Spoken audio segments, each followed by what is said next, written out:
Hey everyone, welcome to your education. और हम कर रहे हैं यूपीएसआई के लिए पॉलिटी। ठीक है, पीवाईक्यूज के थ्रू। ये हमारी है 9वीं क्लास। इससे पहले हम 8 क्लास कर चुके हैं। तो चलिए शुरू करते हैं। पहला सवाल है कि भारत में सर्वोच्च न्यायालय द्वारा अधिस्थिति यानी कि लोकस स्टैंडाई के पारंपरिक नियम में ढील देकर निम्नलिखित में से किसे पेश किया गया था। तो लोकस स्टैंडाई ये क्या होता है? इसका मतलब ये है कि आप कोर्ट जा सकते हो। ठीक है, आपको कोर्ट जाने का अधिकार है, न्यायालय के समक्ष प्रस्तुत होने का अधिकार है। ठीक है, इसमें क्या होता है कि जैसे मान लीजिए ए के साथ कुछ गलत हुआ है, तो ए ही कोर्ट जाएगा। ठीक है, उसकी जगह उसका पड़ोसी बी नहीं जा सकता है कि देखिए देखिए ए के साथ गलत हुआ। तो इसी नियम को जब ढीला किया गया, मतलब इसको लचीला बनाया गया, और इसी के आधार पर आया आपका पीआईएल। तो पीआईएल में क्या था कि पीआईएल में अब ए के आधार पे बी भी कोर्ट जा सकता है, या फिर जो समाज के पिछड़े तबके के लोग हैं, पिछड़े तबके के लोग जो, मतलब पिछड़े तबके से मतलब ये है कि जो लोग खुद नहीं जा सकते हैं कोर्ट। ठीक है, उनके आधार पे कोई और भी, यानी कि सी पर्सन भी कोर्ट जा सकता है। ठीक है, इसी के लिए फिर आप जा सकते हैं, जैसे कोई पर्यावरण से जुड़ा मुद्दा हो, उसके लिए आप कोर्ट जा सकते हो। क्यों? क्योंकि वो पब्लिक एट लार्ज का मामला हो गया। तो इस तरह पीआईएल का विकास हुआ, और इसके विकास के लिए जस्टिस भगवती और जस्टिस कृष्णैयर, इन दोनों जस्टिस के लिए, ये दोनों जज हैं, इनके लिए इसको एक तरह से जनक माना जाता है, प्रणेता माना जाता है। और पहला केस कौन सा था? 1979 का केस था एक। ये था हुसनैरा खातून वर्सेस बिहार राज्य, बिहार स्टेट। तो ये पहला पीआईएल केस है, तो ये भी थोड़ा याद रखना। तो पीआईएल के रूप में इसको बनाया गया था, लोकस स्टैंडाई को मतलब थोड़ा लचीला करके। ठीक है, अगला सवाल, भारतीय संविधान के किस अनुच्छेद में कहा गया है कि विधि के प्राधिकार के अलावा कोई कर नहीं लगाया जाएगा या कोई कर संग्रह नहीं किया जाएगा? इसका मतलब ये है कि अगर कोई टैक्स लगाना है, ठीक है, तो उसके लिए संसद नियम बनाएगा। किसी एग्जीक्यूटिव ऑर्डर से ऐसा नहीं किया जा सकता, और ऐसा लिखा है 265 अनुच्छेद में, ये रहा। ठीक है, और ऐसा भी नहीं कर सकते हो कि आप मनमाने तरीके से टैक्स लगा सकते हो। तो 265 इस चीज को इंश्योर करता है कि गवर्नमेंट ऐसा नहीं कर सकती है। 300 संपत्ति का अधिकार, जो कि मैं बता भी चुका हूँ, 44th अमेंडमेंट से आया था इधर। पहले एक मौलिक अधिकार हुआ करता था, और 1978 में ये हुआ था। ये दोनों आपके काम के नहीं है, पूछे भी नहीं जाने, तो इसलिए इन पे ज्यादा ध्यान नहीं देते। अननेसेसरी बोझ बढ़ाने का कोई मतलब नहीं। अगला क्वेश्चन देखते हैं। भारतीय संविधान में 7वीं अनुसूची के तहत किस सूची में, मतलब ये दे रखे हैं ना ऑप्शंस, तो इन ऑप्शंस के अकॉर्डिंग किस सूची या मद में संपत्ति का अभिग्रहण और अधिग्रहण प्रदान किया गया? तो ये बात कर रहा है लैंड एक्विजिशन और रिक्वेजिशन के बारे में। ठीक है, तो जैसे ये दे रखा है आपका समवर्ती सूची में एंट्री नंबर 42, थर्ड। तो समवर्ती सूची 7वीं अनुसूची में क्या है, मैंने पिछली वाली क्लास में शायद बताया था। बहुत सारे विषय दे रखे हैं, जिनमें 3 कैटेगरी हैं। पहली है केंद्र से जुड़े विषय, मतलब जिन पे ऐसे विषय जिन पे केंद्र कानून बना सकता है। दूसरे में राज्य के कानून, और तीसरे में समवर्ती, मतलब इसमें क्या होता है कि दोनों कानून बना सकते हैं, बट अगर केंद्र बना देगा तो केंद्र का ज्यादा प्रभावी रहता है। ठीक है, ज्यादा क्या, उसी का प्रभावी रहता है। ठीक, तो समवर्ती सूची की 42वीं एंट्री में संपत्ति के अभिग्रहण और अधिग्रहण, यानी कि रिक्वेजिशन एंड एक्विजिशन से रिलेटेड प्रावधान है, मतलब विषय है ये। चौथा सवाल कहता है कि किसी विधेयक को धन विधेयक के रूप में प्रमाणित करने का अधिकार किसके पास होता है? तो ये 110 में धन विधेयक होता है। ये क्वेश्चन मैं करा चुका हूँ। तो जो क्वेश्चन मैं करा चुका हूँ, जिनको एक्सप्लेन कर चुका हूँ, उनको मैं बार बार बहुत ज्यादा उन पे टाइम नहीं वेस्ट करूंगा। क्या है कि आपका फास्ट रिवीजन भी होता रहेगा। और अगर स्पेसिफिकली बात करें तो 103। हाँ, इसमें दे रखा है कि जो अगर इस संबंध में जैसे कोई विधेयक है जिसके संबंध में ये विवाद है कि वो धन विधेयक है या नहीं, तो वो अंतिम अधिकार लोकसभा अध्यक्ष के पास है कि वो डिसाइड करेंगे कि वो कोई विधेयक धन विधेयक है या नहीं। अच्छा, धन विधेयक के मामले में राज्यसभा के पास बहुत ज्यादा पावर है नहीं है, 14 दिन तक रोक सकती है, कोई संशोधन कर नहीं सकती, संशोधन नहीं कर सकती है, सिफारिश कर सकती है, और वो सिफारिश भी मान्य मतलब मानी जाए या ना मानी जाए, ये किस पे डिपेंड करता है? लोकसभा की इच्छा पर, ठीक है। और ये सिर्फ कहाँ लाया जा सकता है? लोकसभा में, ठीक है। तो एक्सक्लूसिव पावर है इस मामले में लोकसभा के पास 110 में धन विधेयक की परिभाषा है, ठीक है। आगे बढ़ते हैं। अब पांचवा सवाल है कि 6 वर्ष से कम आयु वाले बच्चों के लिए प्रारंभिक बचपन की देखभाल और शिक्षा का प्रावधान किस अनुच्छेद के तहत प्रदान किया गया है? तो ये आर्टिकल 45 के तहत ऐसा किया गया है। 6 वर्ष तक के जो बच्चे हैं, पहले ये 14 वर्ष तक था, अभी वर्तमान में 6 वर्ष तक के बच्चों की जो क्या बोलते हैं बचपन की देखभाल और शिक्षा के प्रावधान राज्य करने का प्रयास करेगा। ये डीपीएसपी है, ठीक है। तो इसमें क्या है कि स्टेट को एक तरह से ड्यूटी दी गई है, ऐसा करने की कोशिश करेगा। और 6 से 14 वर्ष की जो बच्चों के लिए अनिवार्य शिक्षा, ये आपका जो है आर्टिकल है 21, और ये आपका मौलिक अधिकार में आता है। इसको जोड़ा गया था 86 में संविधान संशोधन 2002 से। तो 6 से 14 वर्ष तक के बच्चों के लिए जो शिक्षा का अधिकार है वो आपका मौलिक अधिकार है, ठीक। और ये 21 के तहत है। 86 में संविधान संशोधन से 2002 में इसको ऐड किया गया था। फिर राइट टू एजुकेशन एक्ट, वो सब इसी की श्रृंखला में आगे आते हैं।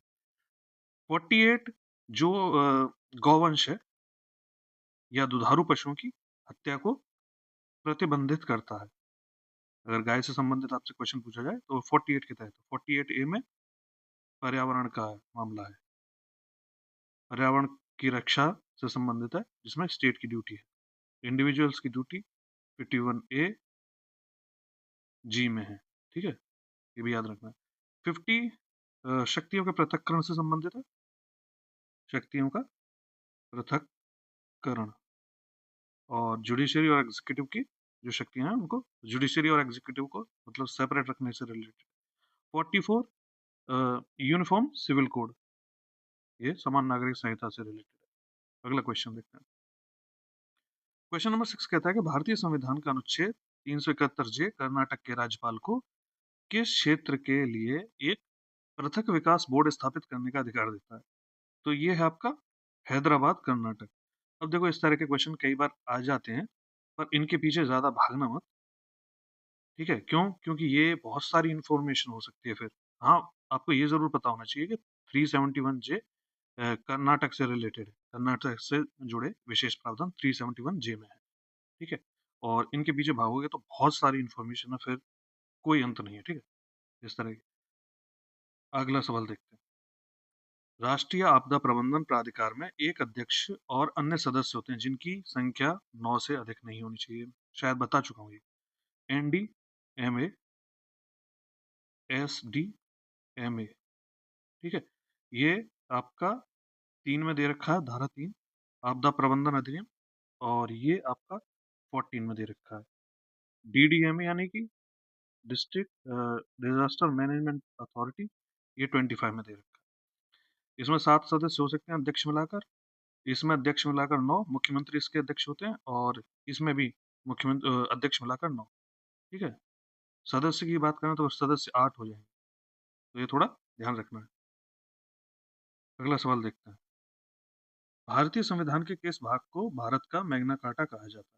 तो भारतीय संविधान का भारत का मैग्ना कार्टा कहा जाता है मौलिक अधिकारों के भाग को। मौलिक अधिकार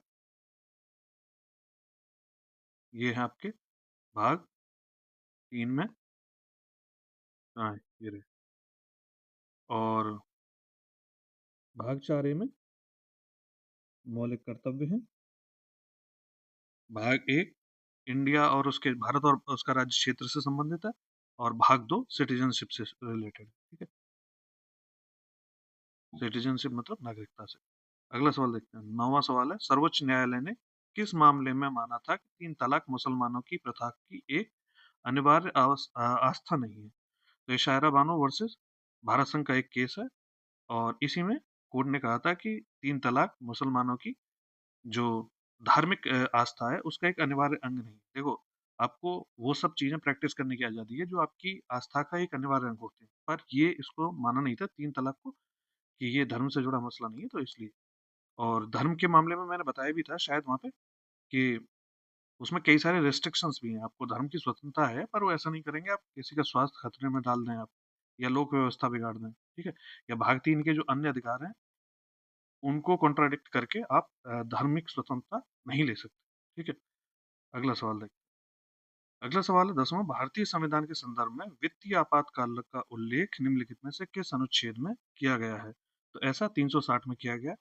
वित्तीय आपातकाल से जुड़ा भाग है आपका भाग 18, और इसमें 352 से लेकर 360 तक अनुच्छेद हैं, और 360वां वित्तीय आपातकाल से संबंधित है, ठीक है। 356 में राष्ट्रपति शासन से संबंधित है।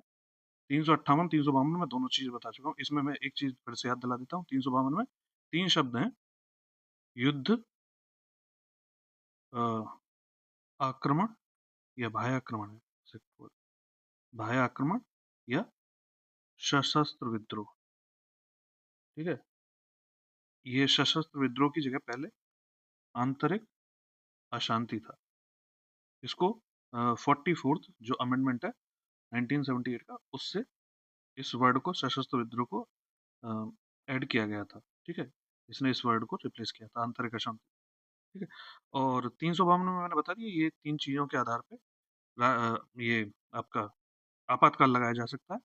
और इसके अलावा 356 में राष्ट्रपति शासन है, और 360 में वित्तीय ये आपातकाल से संबंधित एक प्रावधान, ठीक है। तो ये सब एक और इम्पोर्टेंट है 359।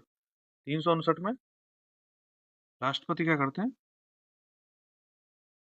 आपातकाल में के समय पे जो प्रवर्तन है मौलिक अधिकारों का, एक बेसिकली मौलिक अधिकारों की घोषणा के संबंध में नहीं होता है।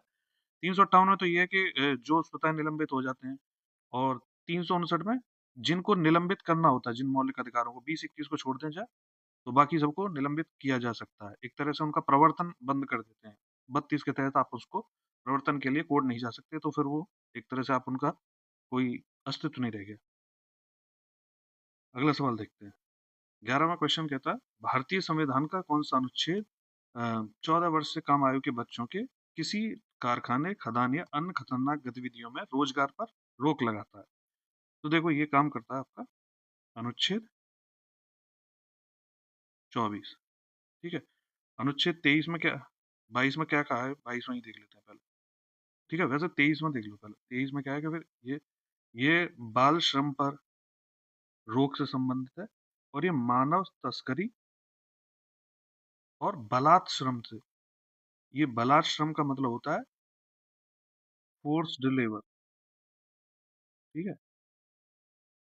तो ये थोड़ा ध्यान रखना, ये दोनों में कंफ्यूजन ज्यादा रहता है। अब बात करते हैं 22 के बारे में। 22 कहता है गिरफ्तारी, गिरफ्तारी और निरोध से संबंधित मामले, ठीक है। ये प्रिवेंटिव डिटेंशन बताते टाइम मैंने बताया भी था। इसमें 2 तरह के मामले आते हैं। एक तो आता है आपका दंडात्मक निषेध, और दूसरा होता है निवारक। इसमें किसी काम के होने के बाद, अ, जैसे कोई अपराध हो गया उसके बाद की गिरफ्तारी के तहत अधिकारों के बारे में बात है। निवारक में बात होती है कि अपराध होने से पहले ही उसे रोकने के लिए किसी व्यक्ति को प्रिवेंटिव डिटेंशन में डाल दिया जाता है, मतलब उसे अरेस्ट कर लिया जाता है, ठीक है। तो ये सब इनके अधिकारों से बात करता है कि ऐसे व्यक्ति के क्या अधिकार होंगे, ठीक है। उनके पास वो वकील वकील सबका अधिकार, वो सब चीजें इसी में आती हैं। 20 थोड़ा इंपॉर्टेंट है। 20 में क्या है, क्योंकि 20 में आई थिंक, चलो आगे एक क्वेश्चन आएगा उसमें और एक्सप्लेन करूंगा। 20 में बात है कि अपराधों के लिए दोष सिद्धि, अपराधों के लिए दोष सिद्धि के संबंध में संरक्षण। ठीक है, इसमें 3 तरह की चीजें हैं। पहला कि एक्स पोस्ट फैक्टो लॉ, मतलब अगर कोई अपराध होता है तो उस समय जो कानून है उसी के आधार पे दंड दिया जा सकता है। ऐसा नहीं किया जा सकता कि कोई अपराध यहाँ हुआ हो और फिर कानून बना के उसके लिए दंड कर दिया जाए। जो इस समय कानून होगा उसी के हिसाब से दंड दिया जाएगा। दूसरा कहता है डबल जियोपार्डी, डबल जेपर्डी से आपको ये डबल जेपर्डी के बारे में इसमें क्या है कि एक अपराध के लिए एक अपराध के लिए एक व्यक्ति को एक ही बार दंड दिया जा सकता है। ठीक है, एक बार से अधिक दंड नहीं दिया जा सकता। और तीसरा बात करता है सेल्फ इंक्रिमिनेशन से रिलेटेड, मतलब ये इसका मतलब ये है कि किसी भी व्यक्ति को उसके खुद के खिलाफ गवाही देने के लिए मजबूर नहीं किया जा सकता है। ठीक है, ये तीनों चीजें इसमें आती हैं, 23 में है। अनुच्छेद 23 बताई दिया, मानव तस्करी बलात्कार से रिलेटेड। अगला क्वेश्चन देखते हैं। भारतीय संविधान का अनुच्छेद 45 राज्य को निर्देश देता है कि वह कितने वर्ष की आयु पूरी करने तक सभी बच्चों को प्रारंभिक बचपन की देखभाल और शिक्षा प्रदान करे। तो अनुच्छेद 45 देता है, इसी बारे में हमने चर्चा कर रखी है अभी। तो 6 वर्ष तक के बच्चों के लिए अनुच्छेद 45 में प्रावधान है। 21 में प्रावधान है 6 से 14 वर्ष के बच्चों के लिए। ठीक है, ये मौलिक अधिकार है, मौलिक अधिकार। ठीक है, और ये डीपीएस भी है, थोड़ा ध्यान रखना। अगला क्वेश्चन, भारत का संविधान, यहाँ पे ब्लैंक होगा, किस अनुच्छेद के तहत प्रदान करता है कि किसी भी अपराध के आरोपी व्यक्ति को खुद अपने ही खिलाफ गवाह बनने के लिए मजबूर नहीं किया जाएगा। तो किस अनुच्छेद में ऐसा प्रावधान किया गया है बेसिकली कि किसी भी अपराध के आरोपी व्यक्ति को खुद अपने ही खिलाफ गवाह बनने के लिए मजबूर नहीं किया जाएगा। जो मैंने अभी बात करी सेल्फ इंक्रिमिनेशन के बारे में, वो 23 में दे रखा है। और वही जो चीज मैंने बताई कि एक्स पोस्ट फैक्टो लॉ वाली बात 21 में है। और 22 से रिलेटेड मैंने मसला बताई दिया है, गिरफ्तार और निरोध से संरक्षण। ठीक है, और 21 में बहुत सारे राइट हैं, राइट टू लाइफ, ये इसमें काफी सारे आते हैं। फिर अभी इसमें एक और नया ऐड हुआ है रिसेंटली। अगला क्वेश्चन देखते हैं। उच्च न्यायालय के न्यायाधीश को उच्च न्यायालय के कार्यवाहक मुख्य न्यायाधीश के रूप में कौन नियुक्त कर सकता है? ठीक है, अभी जो पीछे शायद पिछली क्लास में ही था एक क्वेश्चन जिसमें बात की गई थी कि जो सेवानिवृत्त है, सेवानिवृत्त न्यायाधीश को नियुक्त करने की बात की गई थी। तो उसमें जो उच्च न्यायालय के जो सीजीआई होते हैं, मतलब मुख्य न्यायाधीश होते हैं, उनके पास ये अधिकार होता है। और सुप्रीम कोर्ट के मामले में ये अधिकार सीजीआई के पास होता है। पर इन दोनों में ही प्रेसिडेंट का पहले से उनकी प्रायर परमिशन चाहिए होती है। ठीक है, अब यह बात कर रहा है कि उच्च न्यायालय के कार्यवाहक सॉरी न्यायाधीश को किसी उच्च न्यायालय के न्यायाधीश को उच्च न्यायालय के कार्यवाहक मुख्य न्यायाधीश के बारे में बात कर रहे हैं। तो कार्यवाहक मुख्य न्यायाधीश के बारे में जो आपका प्रावधान है वो दे रखा है 223 में। ठीक है, तो 223 में ये बात करता है कि कोई भी अगर जैसे उच्च न्यायालय का न्यायाधीश है, उसको एक्टिंग चीफ जस्टिस के रूप में नियुक्त करने का अधिकार भारत के राष्ट्रपति के पास है। ठीक है, तो भारत के राष्ट्रपति ऐसा कर सकते हैं। कब कब किया जा सकता है? जैसे मुख्य पद न्यायाधीश का पद रिक्त हो, या अस्थायी रूप से अनुपस्थित हो, या फिर अपने कर्तव्यों का पालन करने में असमर्थ हो। ठीक है, तो ये सब मामले हैं। अगला क्वेश्चन देखते हैं। अगला क्वेश्चन है भूमि अधिग्रहण, पुनर्वास और पुनर्स्थापन अधिनियम 2013 में उचित मुआवजा और पारदर्शिता के अधिकार के तहत गठित पुनर्वास और पुनर्स्थापन समिति की अध्यक्षता कौन करते हैं? तो ये आपके कलेक्टर साहब करते हैं। ठीक है, तो इसमें क्या है, तो फैक्ट ही है। और ये क्वेश्चन ये इसके इससे जुड़े सवाल मैं काफी करवा चुका हूँ यार। एक्ट ये क्या होता है, क्या करता है। ठीक है, अगला सवाल देखते हैं। उत्तर प्रदेश राज्य चुनाव आयोग पंचायत राज स्थानीय निकाय नियुक्ति एवं सेवा की शर्तें नियम किस वर्ष में स्थापित किए गए थे? ये सवाल भी अ, शायद मैंने इससे या इससे पिछली वाली क्लास में कराया है, और ये 1994 के नियम हैं, ये मैं बता चुका हूँ। 1994। और सॉरी, किस मामले से होंगे? पंचायत राज और स्थानीय निकाय के चुनावों से संबंधित होंगे। इनके चुनावों को 243 के तहत एक राज्य निर्वाचन आयोग है, वह कंप्लीट करा था, वह संपन्न करा था, निर्वाचन आयोग। ठीक है, और तो कुछ नहीं, चलो आगे बढ़ते हैं। 17वां सवाल कहता है कि जीएसटी परिषद के पदेन सचिव के रूप में निम्नलिखित में से कार्य कौन करता है? तो कौन कार्य करता है? यहाँ पदेन सचिव के रूप में बात पूछी है, अध्यक्ष के रूप में बात नहीं पूछी है। तो अध्यक्ष तो होते हैं इसके वित्त मंत्री, ठीक है, और पदेन सचिव के रूप में आपके केंद्रीय राजस्व सचिव होते हैं, केंद्रीय राजस्व सचिव, ये भी केंद्र के हैं, वित्त मंत्री। ठीक है, और इससे जुड़ा प्रावधान कौन सा? जीएसटी परिषद, तो इससे जुड़ा प्रावधान है 279A। ठीक है, ये भी याद रखना है, प्रावधान नहीं है, इससे जुड़ा अनुच्छेद, मतलब ये वाला प्रावधान इसमें है, अनुच्छेद में। वह अध्यादेश है, कौन सा वह अध्यादेश है जिसने राष्ट्रीय सुरक्षा अधिनियम 1980 को द्वारा निरसित किया गया था? तो इस अधिनियम के द्वारा इसी राष्ट्रीय सुरक्षा अध्यादेश 1980 को निरसित कर दिया गया था। क्यों? क्योंकि यह अध्यादेश है और फिर उसका एक्ट बन ही जाता है, तो फिर इसका कोई सेंस नहीं रहता। तो ये धारा 18 में ऐसा लिखा भी था। ये सब चीजें ठीक है, आपको ज्यादा पता नहीं करनी है, ज्यादा बस ये जान लेना है कि पहले अध्यादेश आता है, फिर उसके बाद उसके लिए एक्ट आ जाता है। अगला सवाल देखते हैं। अगला सवाल है कि कब, किस तिथि या किस सन में मानव पर्यावरण पर संयुक्त राष्ट्र सम्मेलन स्टॉकहोम में आयोजित किया जाता, तो किया गया था? तो ये जून की बात है, वैसे 1972 के नाम से ही काफी मशहूर है, पर यहाँ दो दे रखे हैं, जून और सितंबर, तो ये जून में ऐसा किया गया था, और तभी से फिर 5 जून से पर्यावरण दिवस मनाया जाता है।